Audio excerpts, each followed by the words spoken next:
അങ്ങനെ നമ്മൾ ഒരുപാട് ആളുകളുടെ അടുത്തേക്ക് എത്തിപ്പെട്ട് അവസാനത് മുഹമ്മദ് ഖാൻ്റെ അടുത്ത് മുഹമ്മദ് ഖാൻ നമ്മൾ വീടിനുള്ളിലേക്ക് അങ്ങോട്ട് പോകും. എന്നാൽ സംസാരമൊക്കെ ഒന്ന് ക്ലിയർ ഉണ്ടാവും. നിങ്ങൾ നോക്കിക്കാണുന്നത് ഇലക്ഷൻ എന്ന് പറഞ്ഞാൽ പ്രവാസികൾക്ക് ഒരുപാട് കാര്യങ്ങൾ പറയാനുണ്ടാവും. ഇലക്ഷനാണ് ഏതായാലും നടക്കാൻ പോണത്. കാരണം നമ്മളെ കേന്ദ്ര ഗവൺമെന്റിന്റെ ചില തീരുമാനങ്ങളും നിയമങ്ങളും ഒക്കെ പ്രത്യേകിച്ച് നമ്മുടെ സമുദായത്തിന് വളരെ ഭീഷണിയും ആശങ്ക ഉണ്ടാക്കുന്നുണ്ട്. അപ്പോൾ അതിന് മറികടക്കാൻ എല്ലാ ജനാധിപത്യ വിശ്വാസികളും അല്ലെങ്കിൽ എന്താ പറയുക, ഇന്ത്യ ഒന്നിച്ച് കാണാൻ ആഗ്രഹിക്കുന്ന ആളുകളൊക്കെ അവരെ വോട്ടവകാശം നിർബന്ധമായിട്ടും നമ്മുടെ ജനങ്ങൾക്ക് ഉപകാരപ്പെടുന്ന ഒരു ഗവൺമെന്റിന് വേണ്ടി ചെയ്യണം. നമ്മള് പൊന്നാനി നിയോജകമണ്ഡലത്തിലാണ്. പൊന്നാനി മണ്ഡലത്തിലാണ് അവിടെ നമ്മൾ സമദാനിയും സാഹിബ് മത്സരിക്കുന്നത്. എങ്ങനെയാണ് ഓരോ പോക്കിന് അവിടെ നമ്മള് നാട്ടിലല്ലാത്തതുകൊണ്ട് കൂടുതൽ നമുക്ക് മണ്ഡലത്തിൽ എന്താ പറയാ നമ്മള് വിശ്വാസം സമദാനി ജയിക്കണം. കുറച്ചൊക്കെ പാർലമെന്റിൽ പങ്കെടുത്ത് പരിചയം ഒക്കെ ഉള്ള ആളുകളാണല്ലോ.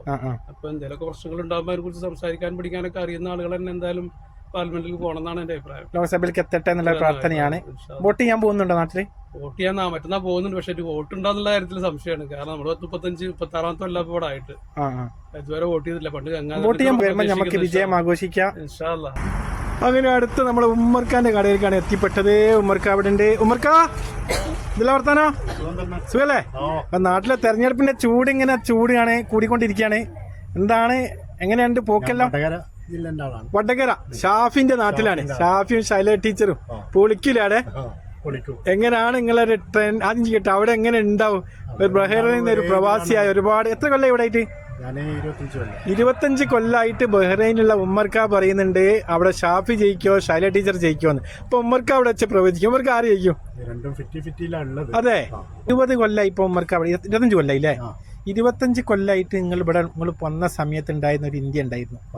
ഇപ്പോഴത്തെ ഒരു ഇന്ത്യ ആ ഒരു ഇന്ത്യയും തമ്മിൽ എന്താണ് നിങ്ങളുടെ അഭിപ്രായം? ഇപ്പം ഭരിക്കുന്ന വളരെ മോശത്തിലാണുള്ളത്.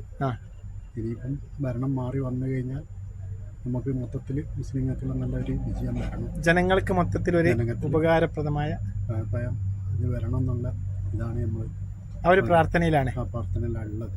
വോട്ട് ചെയ്യാൻ പോകാൻ പറ്റുമോ? ഇല്ല, ഇപ്പം വന്നിട്ട് ഒരാഴ്ചയായിട്ട്. അതെ, പിന്നെ അത് പൂട്ടിയിട്ട് പോകാൻ കഴിയൂലല്ലേ? അപ്പോൾ 25 കൊല്ലമായിട്ട് നമ്മളോടൊപ്പം ഇതവിടെ മൊഹറക്കിൽ നമ്മളെ മലയാളികൾക്കൊക്കെ നമ്മൾ പ്രത്യേക അറബിയുടെ ഡ്രസ്സുകളൊക്കെയാണ് ഇവിടെ ഉള്ളത്. എല്ലാവരും ഇവിടെ വരണം. മൊഹറക്കിലാണ്, പോലീസ് സ്റ്റേഷൻ്റെ തൊട്ടടുത്താണ്. വീടിൻ്റെ പേര് വൈറ്റ് മൺ ബസ്. നമ്മളെ ഇസ്മായിൽ ഖാൻ്റെ കടൻ്റെ നേരെ ഇപ്പുറത്ത്. ഇസ്മായിൽ ഖാനെ എല്ലാവരും ഉമ്മർ ഖാൻ തന്നെ എല്ലാവരും അറിയും. ഇവരൊക്കെ ഈ മുഖപരിചയം കൊണ്ട് നമ്മളൊക്കെ അങ്ങോട്ടും ഇങ്ങോട്ടും അറിയുന്നവരാണ്. എല്ലാവരും വരിക, ഇവിടെ ഒക്കെ വന്ന് കയറുക. ഉമ്മർ ഖാൻ്റെ കടയിലാണ് പിള്ളേർ. എന്നാലും ഉമ്മർ ഖാൻ ശരി, അസ്സലാമു അലൈക്കും.